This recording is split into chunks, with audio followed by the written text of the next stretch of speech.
That's what gets me out of bed in the morning. It's a reason to be. It's about trying to do good things together here in the wilds of Northern Australia and produce beautiful fish and do good things. So I think that's been really good. This is Fishtales, a seafood podcast. I'm John Susman. The Australian farmed barramundi industry stands as a testament to the nation's commitment to sustainable seafood production, innovation and quality assurance. Australia's diverse landscape and climate have provided a unique platform for the evolution of various production systems, catering to the ever-growing demand for this iconic fish, both domestically and internationally. Recognised for its succulent taste and versatility in a variety of culinary dishes, barramundi has solidified its position as a seafood of choice.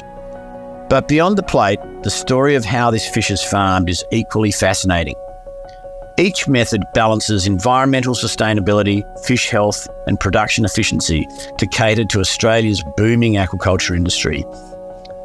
The Humpty Doo Barramundi farm, located on the Adelaide River in Australia's Northern Territory, is a leading producer of sustainably farmed, pond-raised barramundi. Emphasising environmentally friendly practices, the farm operates with a complete life cycle approach from hatchery to harvest. Utilising pond aquaculture as its primary production method, the farm ensures consistent quality control through the fish's growth stages. Humpty Doo Barramundi has achieved international recognition, exporting its fish globally. Their commitment to community ties and traditional knowledge further underscores their holistic approach to aquaculture. Dan Richards is the second-generation principal of Humpty Doo Barramundi and has been instrumental in growing the business and the fish. I'm Dan Richards from Humpty Doo Barramundi. We're located in the Northern Territory, halfway between Darwin and Kakadu National Park. So we've always been passionate about fish and fishing, and would spend a lot of my youth and with my dad and my brother catching fish, cooking fish, sharing fish, dreaming about fish. So we've got a love of fish basically, and even on the other side, I've got a great grandfather who was an ichthyologist, fish scientist. So it's in the blood to a certain extent. Dad had a agricultural science background and was working in environmental management, and a mate of his going back, the farm's been going for 30 years now, was actually my wife's family were founding shareholders in the farm, and we got involved a year later. A schoolmate of Dad's wanted to come and show him what he was up to, and we saw it, and it was very small and very humble, and but we were excited. There was barramundi in there, even though there was only a couple of puddles, and we didn't really know what we were doing, and so we fell in love with the idea and got on board. 3 decades ago, startup aquaculture businesses faced challenges such as limited technological advancements, inadequate knowledge of species-specific needs, scarce access to high-quality feed, lack of industry regulations and standards, limited market recognition, and difficulties securing capital due to the industry's novelty. These initial barriers made establishing and scaling aquaculture operations a complex endeavour. So if you can imagine, started with a bunch of people who were, excited and passionate,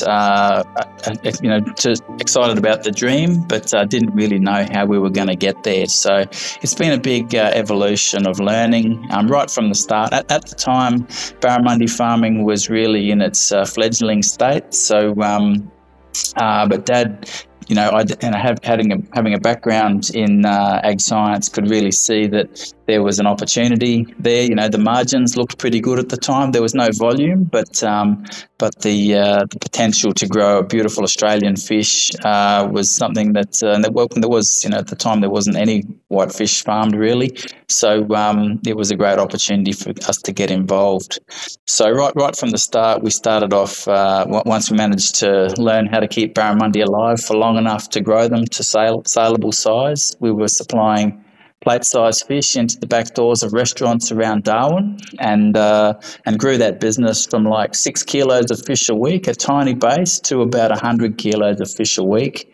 and then we're able to sort of and then ended up branching into interstate and larger fish and the like. So we're able to sort of grow that business from that small base.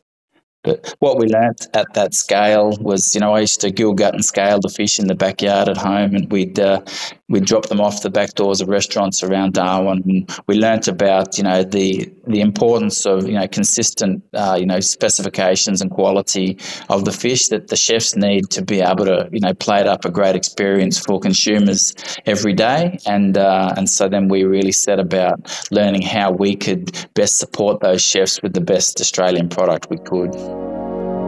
Humpty Doo is a locality situated on the Adelaide River in the Northern Territory.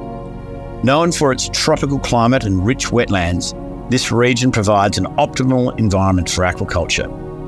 The proximity to the pristine waters of the Adelaide River offers both a unique ecosystem and a distinctive cultural significance, making Humpty Doo a noteworthy location in the heart of Australia's top end. So when people visit us at Humpty Doo Barramundi, I think there's a few things that strike them. We're out on the floodplain on the edge of the mighty Adelaide River, the saltwater section of the river with the tide going up and down past us. And with that tidal salt water is huge saltwater crocodiles, so it's really wild country. We have wild water buffalo roaming through the farm in amongst us, and so which makes it quite interesting at times. It's big, wide open country. We've over time learnt better and better ways to farm the fish. So, Dad did a Churchill Fellowship in 2002 after we'd been going for, 9 years at that point, and really very, very low tech. He travelled the world and looked at the leading aquaculture thinking globally. And off the back of that, really pioneered here in Australia a constructed saltwater wetland system that enables us to bring in the salt water from the river when the river's at the optimum salinity, and then circulate that water between our wetland system and where our fish live in their dams. So that's really enabled us to, develop a really consistent saltwater quality fish year round. So the fish is just as good in January as it is in July, and also be able to do that in a way that means we've got very negligible environmental footprint, which is increasingly important for the modern consumers and as well as retailers. Expanding a barramundi farm to a large-scale operation involves selecting optimal sites, ensuring regulatory compliance and developing infrastructure. It's crucial to source quality broodstock, invest in superior feeds and maintain fish health. Market analysis, continuous research and stakeholder engagement are pivotal. Emphasis on sustainability, quality and efficiency ensures a successful scaling of the business. Well, I guess to give a bit of a snapshot of the journey. So we've grown from, a business that had just a few, one caretaker and, a bunch of volunteers working, in and around their day jobs and the like, at the start. And so we've grown from that to now we're about 20,000 times larger than we were at that time. So if you imagine, we were doing 6 kilos of fish a week at that point, and now we're routinely doing in excess of 120,000 kilos of fish a week. So we've grown from being the smallest farmer and a fish farmer in Australia to being the largest Australian-owned fish farmer. The Tassie salmon industry is now all sold out to international. So we're now the largest Australian-owned fish farming business. So which is cool, and the largest Australian fish farm.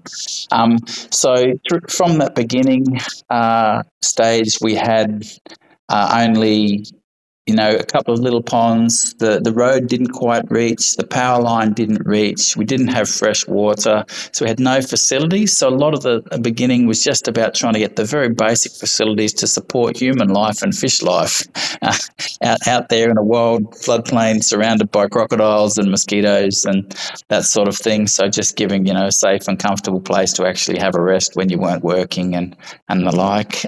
We had to learn a lot about, the biology of barramundi. And they're great things great animals to farm. They've got a really cool temperament. They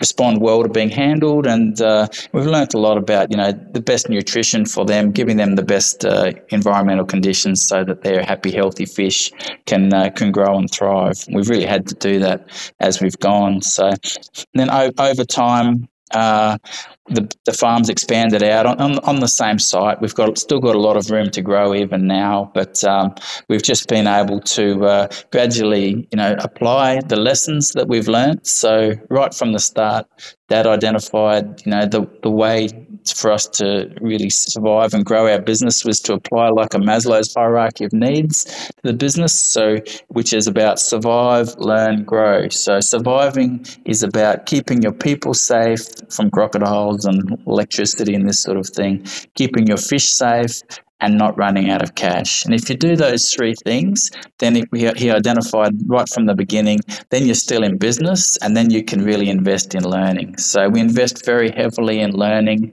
Dad did his Churchill Fellowship in 2002.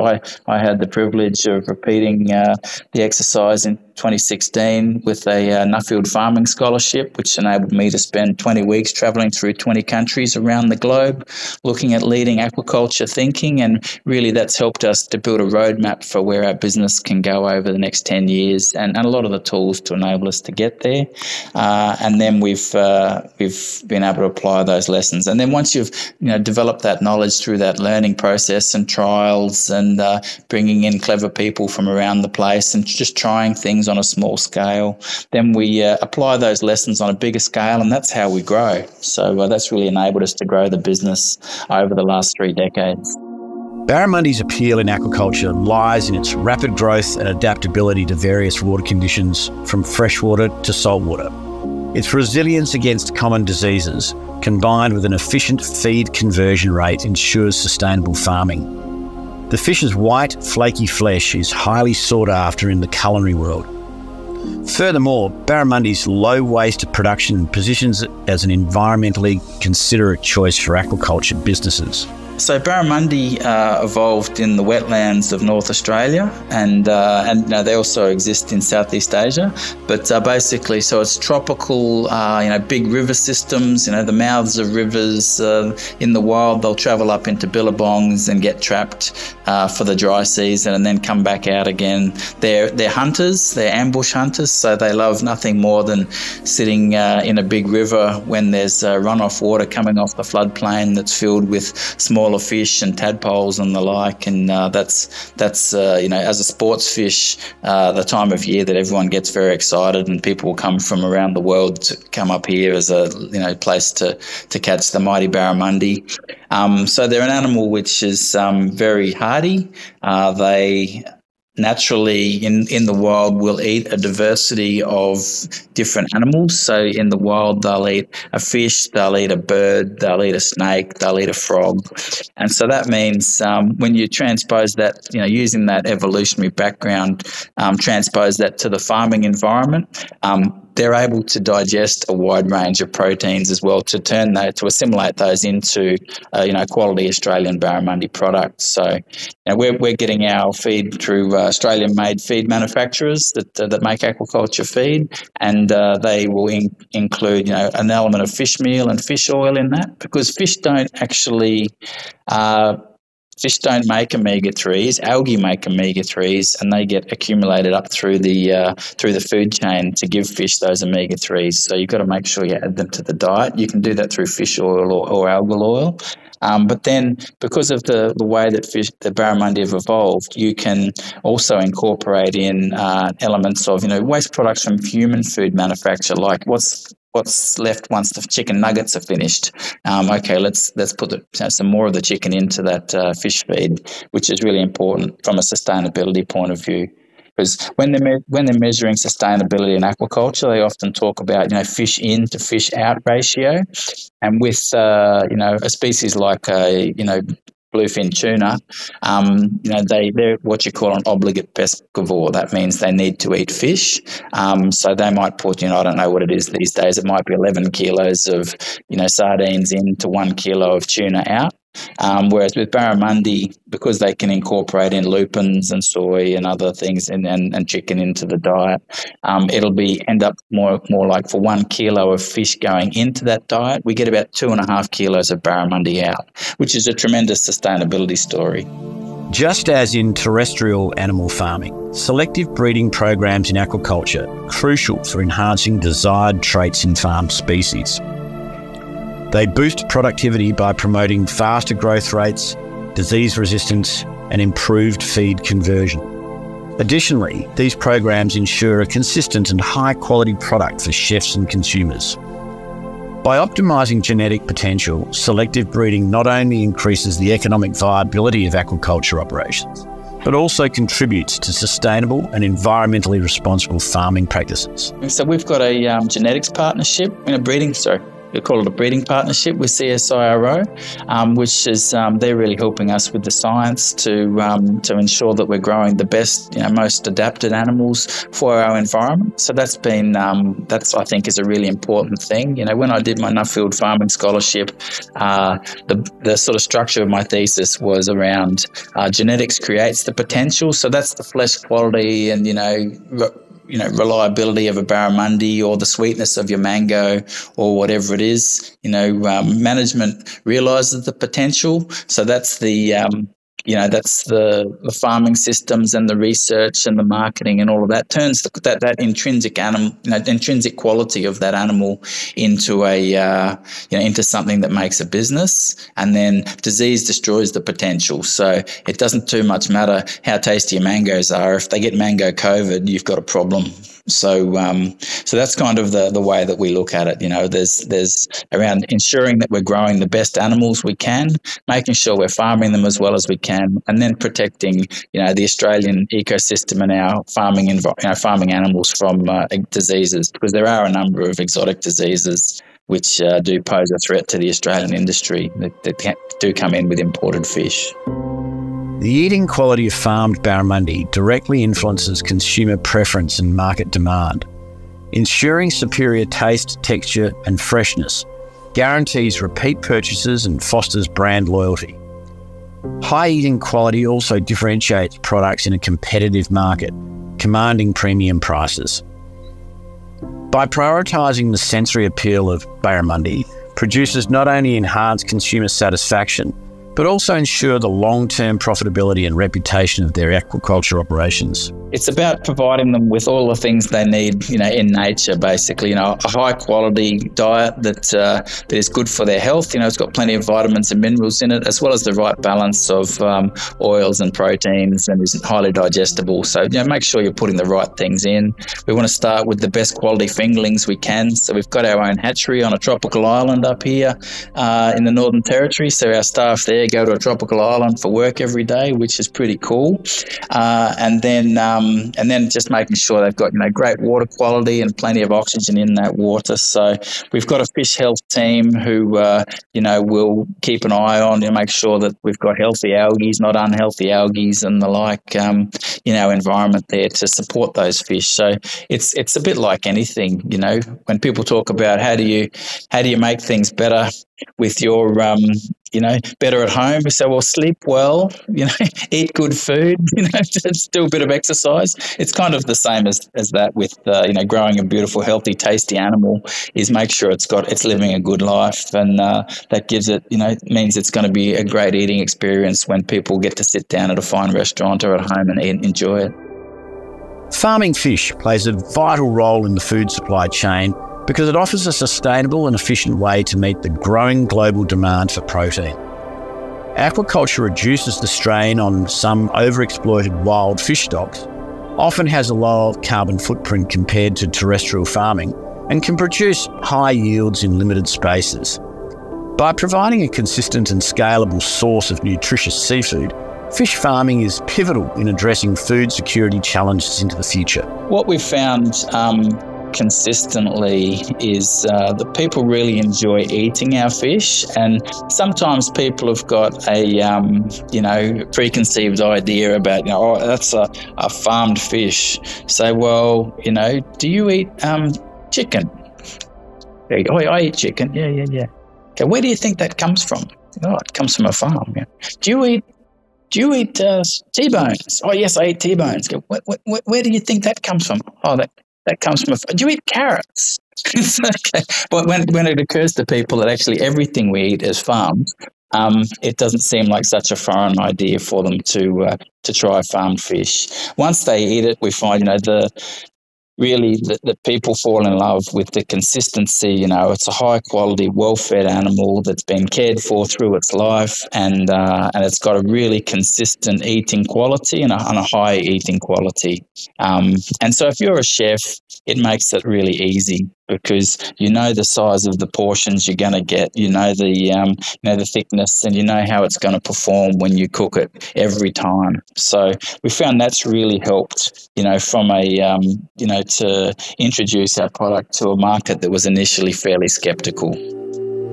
Major Australian retailers have been instrumental in transforming barramundi farming by driving demand for sustainably farmed products. Their purchasing power and consumer reach have set industry standards, promoting responsible farming practices and transparency. By prioritising and endorsing sustainably farmed barramundi, the retailers have accelerated consumer awareness and acceptance.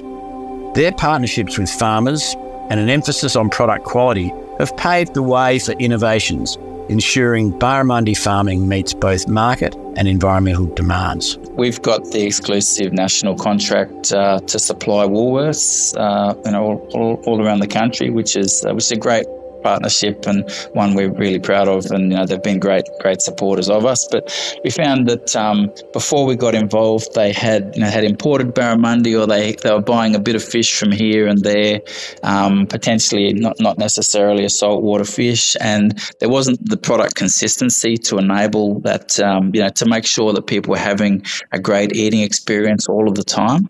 And so since we've had the national partnership with Woolies, we've been able to grow that market significantly, and that's really been through just a consistent high quality fish from a single provenance, a very clear standards around what they're provided, and that's really enabled them to grow. And I should also mention, we work very closely with Costco. They use a lot of our baby barra, and that's been a fantastic market too. Just having that consistent. They came to us saying we need someone to solve our problem. We can't get consistent supplies of a high quality, consistent standard and size barramundi for the baby barra market, and I actually built specific infrastructure to help solve that problem for them, and now we supply them nationally. So I think a lot of it's for us has been around understanding what problems that our customers are having, or our potential customers are having, and then solving those problems for them. Wild caught fish is a great product, but it's got all the challenges of being out in the wild. That sometimes the weather's not great and the like, and so just really growing, to make sure that these the retailers and food service operators around Australia can get a consistently high quality product, and then that's what's built the market. And increasingly, we've also become realise the importance of telling our story, because you can send a piece of white fish down to Sydney from the wilds of the Northern Territory, but when people actually understand what the background is, the product sells itself. Barramundi is celebrated for its delicate flavour, succulent, white, flaky texture, and impressive nutritional profile, rich in omega-3 fatty acids. Adaptable to diverse culinary applications, it suits various cuisines globally. Ecologically, barramundi's rapid growth and adaptability make it ideal for sustainable aquaculture. Its broad appeal from chefs to consumers, combined with its health benefits and environmental fit, underscores why barra is such a prized fish. Look, I think barramundi's going to play a really big part. It's an animal which, I know like down in Tassie at the moment, they're expecting another year or two of hot water coming their way. No doubt there's people working on getting a warmer adapted salmon, but where what we're seeing with barramundi is it's an animal which thrives in warm conditions, which means it opens up the tropics to sustainable aquaculture. Barramundis, are very amenable to farming. They quite like, they're quite comfortable being handled, and they've got those sustainability credentials I talked about earlier. So I think barramundi ticks a lot of boxes. It's a great eating fish. It's sustainable, and it grows well in the tropics. So I can see the footprint of barramundi growing significantly, both here in Australia as well as internationally. Dan Richards has shown optimism for farmed barramundi's future. He believes in its potential to meet global seafood demand sustainably. Recognising barramundi's culinary appeal, adaptability in farming, and its environmental advantages, Richards envisions a growing market for the fish.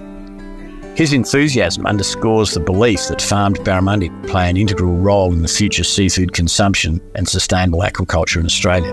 There's a lot more we can do with Humpty Doo. We're really keen to expand our social footprint and environmental footprint to use Humpty Doo to do more good things, with our community, with our partners, and so we've got a real focus around that. We're developing new products, so we've got a fantastic smoked product out at the moment. So that we've recently launched. So we've got a whole smoked baby fish, a baby barra that sits alongside the smoked trout division, but a lot of consumers aren't comfortable handling all the bones. So we've got a lot of people have written to us saying we love that product, but we're shortly launching boneless portions as well, smoked portions ready to eat. So we've got a partnership with Barossa Fine Foods to do that. So we think getting barramundi to formats that people can enjoy, that smoked product stands up really well. People are really enjoying it, and so we want to get it out to more consumers, make it more available. I think Humpty Doo, we want to do more good things. There's still growing demand for our fish, and more that we can do with our partners. So I think if we stay true to our values and true to our mission, I think we'll be okay. In aquaculture, enthusiasm drives passion and innovation, while knowledge ensures best practices and informed decision-making. Science brings technological advancements and evidence-based methods. When these elements converge, they propel the industry forward, optimising production, ensuring sustainability and enhancing product quality. At different stages, as I'm in my mid-40s now, and sort of the reasons have changed over time. I love a challenge, or maybe they've stayed the same. I don't know. Been a bit of a mixture. So I love a challenge. I love our fish. I love interesting projects. So that's good. Our mission of responsibly producing beautiful Australian barramundi while demonstrating our genuine care and commitment to our people, our fish, our environment and our partners is really something that is holistically covers the things that are important to me. So I get out of bed, I look at what we can do together. We've got a fantastic team. We've got about 150 people now. We've got a youth program we're bringing through a lot of young people. A lot of young women have taken up that opportunity, which is it's pretty different to if you were at our farm 5 years ago. There was a lot of guys. Now there's a lot of girls too. We run that program with the Indigenous Clontarf and Stars youth program as well. So providing opportunities for people in our community is important to me. So I'm really enjoying that side of things as well. This synergy of passion, expertise and research fosters a thriving aquaculture environment, resulting in consistent, sustainable and high-quality seafood for global consumption. Dan Richards and his team at Humpty Doo typify the next generation of exciting aquaculture professionals driving the industry forward.